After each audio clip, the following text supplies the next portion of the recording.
Peter Parker, alias Spider-Man, est un héros de l'univers Marvel, apparu pour la première fois dans Amazing Fantasy numéro 15 en 1962 et en France dans le Fantasque numéro 4 en 1969.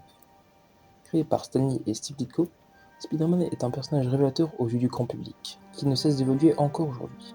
Mais en quoi Spider-Man est l'un, si ce n'est le plus grand super-héros, tout personnage confondu? Bonjour à tous, ici Sébastien, et aujourd'hui je vais essayer de répondre à cette question autant qu'intrigante que surprenante.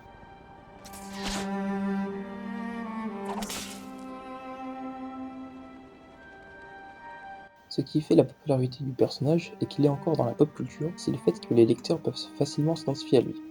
En effet, Peter Parker est un adolescent alors que la plupart des super-héros sont des personnages adultes, qui ont des problèmes d'adultes qui se différencient bien plus des standards de lecteurs, car à l'époque, la majorité des lecteurs étaient des adolescents, et le fait de montrer un super-héros ayant les mêmes problèmes qu'eux permet aux lecteurs de s'identifier facilement à lui. En effet, il est vrai qu'il existe des super-héros enfants, mais qui sont principalement seconds du personnage principal, comme notamment avec Robin. De plus, le fait que le costume de Spider-Man le couvre entièrement son corps permet une meilleure identification, car que tu sois noir, blanc, arabe, asiatique, tu peux porter le masque. C'est vraiment un point aussi très fort car justement n'importe qui peut porter le masque, enfiler le costume. Il n'y a pas besoin spécialement d'être blanc, d'être noir pour se dire je suis Spider-Man.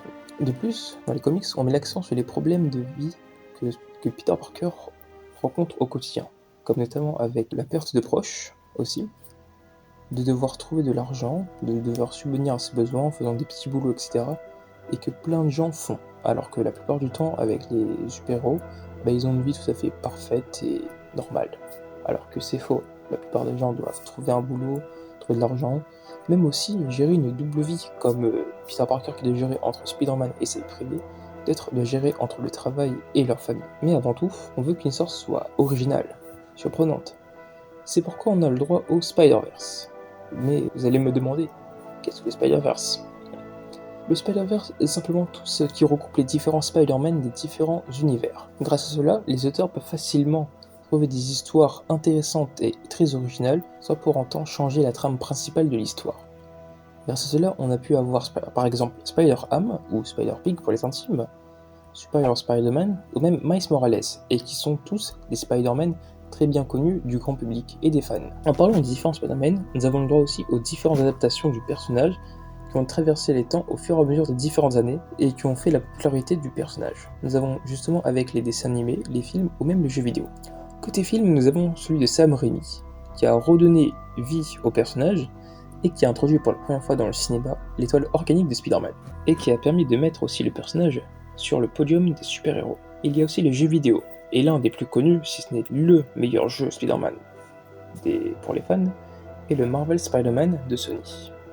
En effet, c'est l'un des meilleurs jeux Spider-Man actuellement proposés, et avec une histoire très originale qui peut même jusqu'à surpasser certains blockbusters à l'heure actuelle. On peut remercier aussi le film d'animation Spider-Man Into the Spider-Verse, qui a introduit pour la première fois Miles Morales au cinéma, et qui a été, à la surprise générale, un très grand succès. Il y a aussi Spider-Man Across the Spider-Verse, qui est donc la suite de Into the Spider-Verse, qui tous deux forment deux films d'animation de Spider-Man très bien réussis. Le personnage principal n'est plus Peter Parker, mais Miles Morales. Et dans ces deux films, qui possèdent aussi des valeurs philosophiques très intéressantes, quand on décortique un peu plus le film, et qui montre pas juste que c'est un film de super-héros, mais un film à regarder avec conviction, et qui donne de l'espoir.